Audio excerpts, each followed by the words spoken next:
সবচাইতে শ্রেষ্ঠ নফল ইবাদত হচ্ছে কোরআনের তেলাওয়াত, ঠিক কিনা?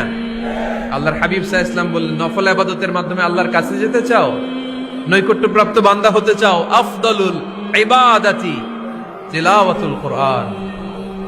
সবচাইতে যত নফল ইবাদতের লিস্ট হতে পারে, এই লিস্টে র‍্যাঙ্কিং এ 1 নাম্বার থাকবে কোরআনের তেলাওয়াত। এই কোরআন তেলাওয়াত করতে রাজি আছেন তো? এই কিতাবে ভুল আছে, সন্দেহ আছে, সংশয় আছে? এটা আলোর পথ দেখায়। এই কিতাব মানুষকে মানুষের মতো মানুষ বানায়, ঠিক কিনা? গরুর পেট থেকে বেরোলে ওটা গরু, ছাগলের পেট থেকে বেরোলে ওটা ছাগল হয়, মানুষের পেট থেকে বেরোলে ওটা মানুষ হয় না, ওটার মানুষ বানাইতে হয়। মানুষ বানানোর জন্য কোরআন পড়ার দরকার আছে না নাই?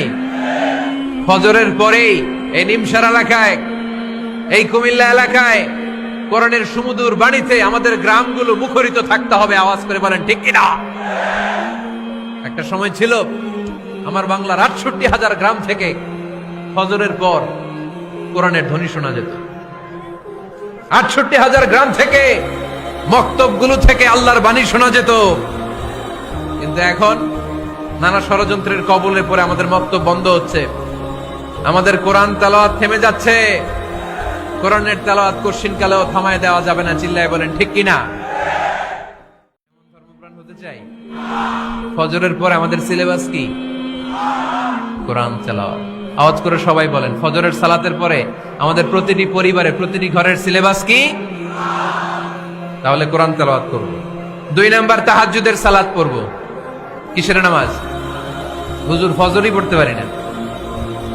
ফজরই যে ফজর পড়ে তার জন্যই না তাহাজ্জুদ, ঠিক কিনা?